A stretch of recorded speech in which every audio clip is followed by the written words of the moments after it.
Destination 3000 Degrees by Heath and Christina Paouros.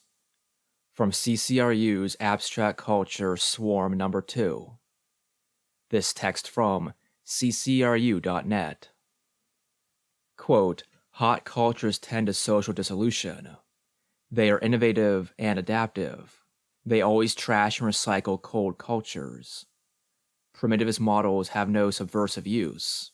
End quote from Nick Land. The socio-central freezing system is fucked. 0 degrees and rising. Spiraling out of control. Destination 3000 degrees. The thermostat central control mechanisms, governmental securocratic powerhouses collapse under the pressures of external demands for heat. Decentered, without authority control, straight white male fortresses crumble. The rubble begins to pile before her gaze. Deep in the bowels of Gormenghast, the pain of thermodegeneration is felt most strongly by God, who periodically emerges from the world of frozen dreams. Metastatic immortality through cryonic suspension undermines the complacency of transcendence, renouncing all belief in the possibility of its end. Transcendence, the triumph of Western hierarchy, universal capitalist civilization. The saints march on regardless, progress marching straight through linear causality and causal linearity. No queers here. Signing over agency and subjectivity to the military state. The subjective decision of an active agent. Rationality precedes knowledge. Equations cracked, patterns mapped, heralded truth. Objectivity.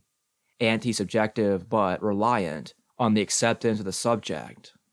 It's the truth, even if it didn't happen. Masculinity is it. The cornerstone of transcendent culture is man.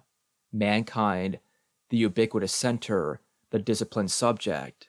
He is made in the image of God. From God's image. Natural evolution to a solid state, no need to go on.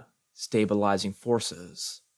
Solidified, hardened, a utopic metastasis, shielding him from the uncertain and unpredictable world over which he presides with a mandate from God. Caretakers during the deep freeze. The dominant/dominating agent over every other, master of destiny, master of the universe. He invests heavily in the status quo, repelling as best he can the flood of change, whilst attempting to draw the changed into his omnisphere. Immanence, fin de siècle, masculinity is a pervasive aesthetic illusion of transcendence. Masculine order can only be temporal, a trace superimposition, creating an illusion of order and chaos. It is riding the surf of the present problematic wealth. Simmering below the surface, the eruption prepare itself. The heat of liquid subjugation boil frantically against the sedimented crust of the masculine. All which is not masculine opposes the logic of constancy. The logic of the straight, the logic of capital, the logic of structure, the logic of discipline. As the transcendence of God is swamped by man, once immanent, so man has lost his privilege. God, the symbol and symptom of transcendent masculine excess. Can man even look forward to this future? The present is always imminent to its future. The objects infiltrate and take over. Cunt and cursor. No rapture, no peril is greater than that of the sea. And the man has still to come, who will live that love out beyond the reach of any port. Letting go of his rock, his ship, his island, and even that last drop of oil on the water, and so that he can feel the intoxication of such vastness. Masculinity thrown overboard. The solidity and stability of the boat pale in comparison to the strength and beauty of the ocean. The facade of masculinity is inadequate protection against her might, but it is here, at the queer outpost, that the security system must be tested. When this sea bares its teeth, masculinity and its crew will sink. The voyage is doomed to failure. The journey is infinite. There can be no straight path across a body without organs. The BWO remains fluid and slippery. This is where the cursor finds itself, surfing across the BWO, rhizomatic wanderings across the sprawl. Rhizomatic direction, it knows how to move between things, establish a logic of the and, overthrow ontology, Do away with foundations, nullify endings and beginnings. The middle is where she picks up speed. The things that man possessed, ruled, controlled, exploited, come into their own. The darkest, most terrifying male fantasias speak out and switch on.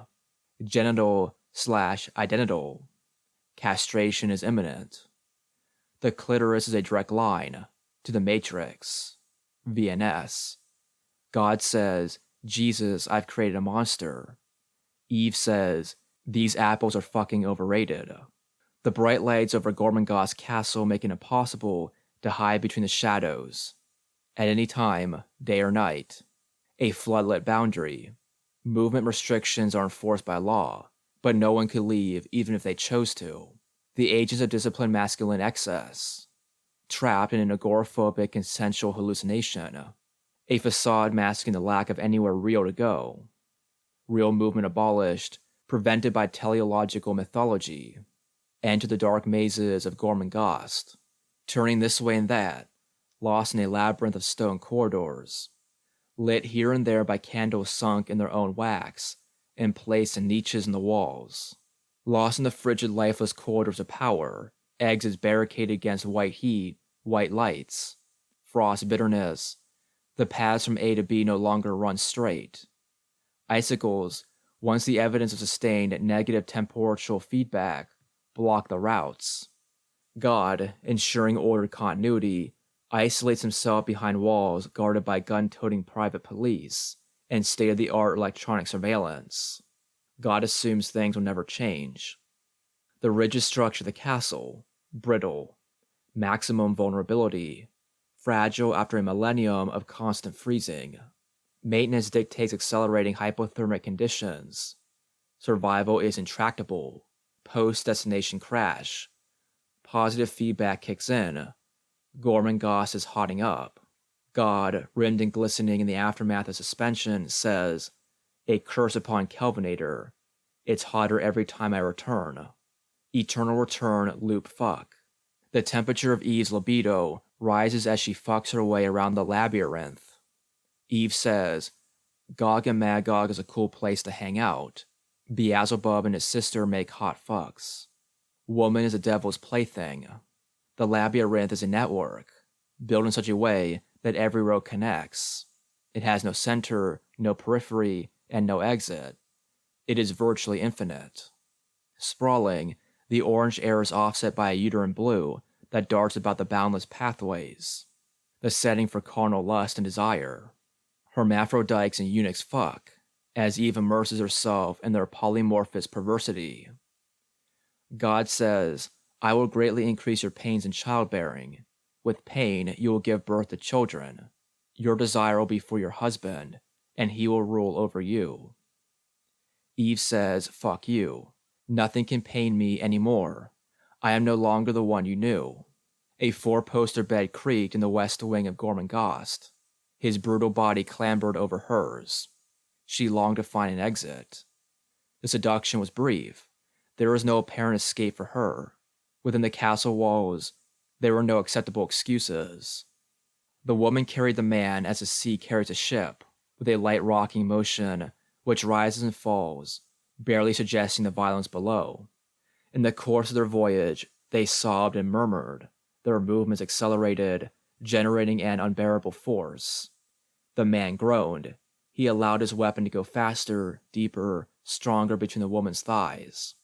The venom spurted, and suddenly they felt suffocated, on the point of explosion or death. An instant of his intolerable joy, chaste and wanton, terrifying. She carries and he rides. He takes, his and hers violence. Their voyage, she sobbed. He murmured, his explosion, her death. He, after he is fired, all that is there is a dead woman. But she doesn't appear to have been killed by his bullet. His venom, she is not dead. It is just too fucking hot to kill. She calmly leaves. He remains limp and sweltering in the bed. He had swung full circle. He had given himself up to the crowding forces. He, the rationalist, the self-contained. And so, in a paroxysm of self-indulgence, or perhaps in the grip of some elemental agency over which he had no power, he had denied his brain, and he had lost the one and only moment of time in which to strike before his enemy. Eve says, "I hate nature. I hate it, the rotten beast." God says, "Tut tut. You can't talk about nature like that, my ignorant child. Good gracious, no." Oh, but she can. After the masculine. Unnatural. Feminization. No longer masculine, no longer human. She rises in exuberance as she becomes a labyrinth. Inhuman, unbearable, angel exquisite. Abysmal fluid thick, trashed, flattened, torn by the brutal speed core of sounds, until she adjusts and is meshed. This was the darkness she knew of. She breathed it in. There was here no taint of those shadows which had oppressed her spirit. She stretched her arms above her head in her liberation. I am home again. The chaos enchanted her. This was it. Relaying her story would be easy here. All pain removed. A seemingly distant past. Dies entre las piernas. She speaks from between her legs. Gormenghast stank of fear. Thawed rotten meat. The vagina dentata is the mouth of hell. A terrifying symbol of woman as a devil's gateway. He was scared enough to want to kill me, but he burnt up. Fireballs consumed the corridors. The dancing female was very magical indeed, for she had no head whatsoever, and her nipples were her eyes, and her vulva was her mouth, because when God created woman, he finally got it right. What are we waiting for, lover? Let's perform. She took her into her mouth, enveloping her wetness, electric absorption, becoming. They fucked relentlessly. The heat never too much to bear. Here I am in love with all things, pain in all things, a liquid world where bodies float. Eve says, in the labyrinth it tastes and swallows. In Gormenghast, it bites. What kind of teeth do you think it has? God says, they are all made in my image. This is my fantasia. What can I say? I had a disappointing childhood. Eve says, tough shit. That was your fantasia too. You fucked up. The last tree wilts, the tree of knowledge, the Garden of Eden.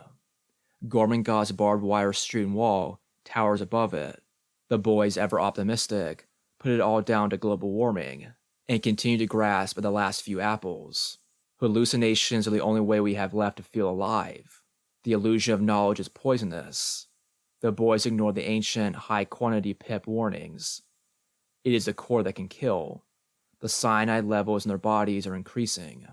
People get so used to the dirt they forget it's there, and that's a big mistake. You let the rubbish pile up, and sooner or later it'll take over. If you don't control the garbage will control you. God once said, for when you eat of it, you will surely die. The demise of the tree preempts ructions. One amongst the group is a pessimistic cynic.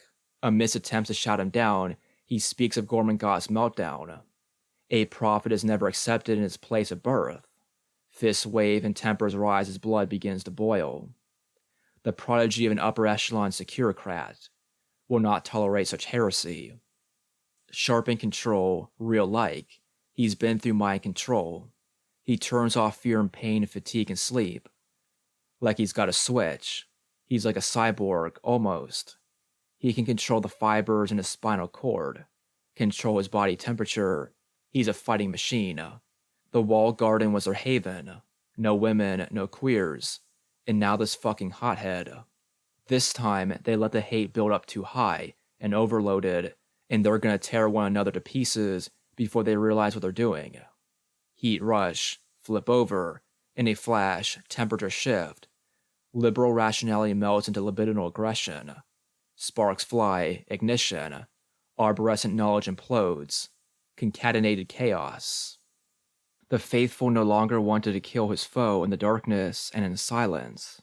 His lust was to stand naked upon the moonlit stage, with his arms stretched high, and his fingers spread, and with the warm flesh blood that soaked them sliding down his wrists, spiraling his arms, steaming the cold air, to suddenly drop his hands like talons to his breast and tear it open to expose a heart like a black vegetable, and then, upon the crest of self-exposure and the sweet glory of wickedness, to create some gesture of supreme defiance, lewd and rare. Eve says the fin de siècle has already arrived, complete with its necrocultural pathos, everything eclipsed by the new order, the secret order of catastrophe, perdition, the way things can never be again. Creation exists only in regard to destruction. Open access to the labyrinth, but the framework for decision-making has been removed. No longer rationality and logic, the props of a safe, comfortable way of life that is now gone forever. No map to the labyrinth. You can't see the way. Feel, taste, fuck your way there. Eve says, it's fucking great. The city of God in flames. God says, bitch, after all I did for you. The labyrinth's infinity seems accentuated since the entropic deterioration of Gormenghast. An influx of both new and morphed characters has prompted an apparent self-reorganization, feminization of previously non-feminized forms. The sex just gets better, strap-on sodomize, whilst hooks pierce. Breeding is not a problem, free-floating fluidity. Everything is supposed to be fluid. Everything should accelerate inexorably. The placing of strictures upon sexuality seems absurd. There are no longer any geographical, moral, gendered, racial, financial, biological, ontological, or historical parameters concerning who, when, what, or why. Persephone's desires are now entirely satiable. It's open season for carnal expression. Eve says, we always want more, whether it's tactile, emotional, or sexual. I live in a highly excited state of overstimulation. The labyrinth, unleashed from the decayed influence of masculine culture, sets no limitations. The paranoid fantasias of the male ego fulfill themselves in abundance. Techno-fetishists and others forced to hide at the extremities of Gormenghast open up the network potentials. The territory of the sprawl evolves laterally. Chaotic planning allows for a near-random configuration. The physical collides with the digital, and very few can even remember what the difference is. Voodoo on the VDU. There is a physical place that is possible to encounter. It is mythologized across a labyrinth because it speaks of what the labyrinth is. It could be a desert, for all that can be seen is sand. Exceptionally hot, but there is one species which thrives and is exonerated here. Saguaro, a fine and beautiful cactus that lives in the labyrinth. Saguaros can be shot full of holes, carved up, knocked over, stepped on, and they still live. Still, they store life-giving water. Still, they grow and repair themselves over time. The Ice Age is not totally over. Still, in the subterranean recesses of Gormenghast, the old school exhaust themselves fighting against a thaw. In the ancient pool room, the hardcore masculinists sit huddled at tables and recall the good cold days. Refusing to accept this catastrophic swing in history, they impotently plot retaliation. But they can no longer identify an enemy using their antiquated forms of reason. Unable to join the other survivors of the Great Defrost, who have managed to assimilate into the new disorder, they wait, trapping themselves in the ruins of the castle, petrified of what they might find should they ever discover a way out. Their last hope of return to former glory is in God, he who had assisted them before. But this time, God was thawing out too. It was not to be. Viral heat, infecting, creeping through the rubble, the final barrier, masculinity's last stand. Hidden in their bunkers, they only have so much time. The age of miracles has ceased to be. They whisper to one another, we are the shock troops. We will march out in advance, into dangerous territories. The greater the risk, the greater the glory. Has no one told you that glory is impossible? Destination 3,000 degrees and climbing. The remains of Gormenghast are being devoured by this thermovirus. Under the reign of the virus, you are destroyed by your own antibodies. The castle caves in. The dust of the rubble mingles with the heat virus. Bodies are covered in a rash. The body's last stand, a last-ditch warning attempt to get the fuck out. Viral attack is a pathology of the closed circuit. Cold culture equals negative feedback. When the virus gets into the system, the result is almost invariably entropic. Eve says, everything you make a freak will infect and make you weak. Eve knows the fate that awaits them. There is no way out. She will not sympathize. It has been so long. Eve says, force them to suicide. Let their blood feed us. Make clothing from their lily-white skins. Let worms crawl through their empty lives. Let their bodies rot. Beyond the judgment of God. It is now too hot for him to remain outside his thermally sealed coffin. His body screams with pain within seconds of resurfacing.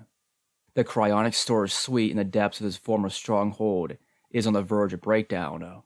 The heat demands more than the unit can stand. But the decision has been made. He will cheat the castle or its jealous right and die of his own evil in the moonbeams. The time has come, grimacing in agony as he walks out of the once castle's grounds and down towards the beach. I just can't get used to these resurrections. By the time he arrives, the sun was disappearing over the horizon, but it was still so hot. Nothing, gray void, he crouched on his haunches in the damp sand, his arms wrapped tight across his knees. The castle, if it was a castle, was low and gray. At times, it was obscured by banks of mist that came rolling in over the lapping surface. At one point, he decided that it wasn't a castle at all, but some single building, perhaps a ruin. He turned his head and stared out to sea, longing for anything at all. A wind was rising. Sand stung his cheeks. He put his face against his knees and wept. Eve says, what a fucking loser. Mock the phallic god that failed. God says, suicides here are conducted with a degree of decorum. That's what I'm doing, you understand. Eve says, don't try and cover your tracks. You fucked up, so you're getting out. God sits preparing to die, no longer prepared to prolong the facade of artificial immortality. Awakened from the slow ice, dream-intensive deep freeze for the last time. His empire thawing with his blotchy body. Tired of the orgiastic death ritual gratifying his familial libidinal desires. The unnumbered Eve, daughter, clone, construct, replicant, lying on the beach next to him. He has at last realized that the imposition of freezing can no longer sustain his own life, nor maintain the barricades withholding the monstrous feminine in a techno-corporate ice box. Even though one episode amounts to a crash and burn, there is always another episode awaiting us, and then another. God raises his fingers to his head and pulls the trigger. Eve says, long live the new flesh, and laughs. You're lucky men. It didn't have to be him. It could have been any one of you. Any one of you could have got what he'll be getting. You're lucky men, believe me. You don't know what I am, and you wouldn't want to take what I'll be giving.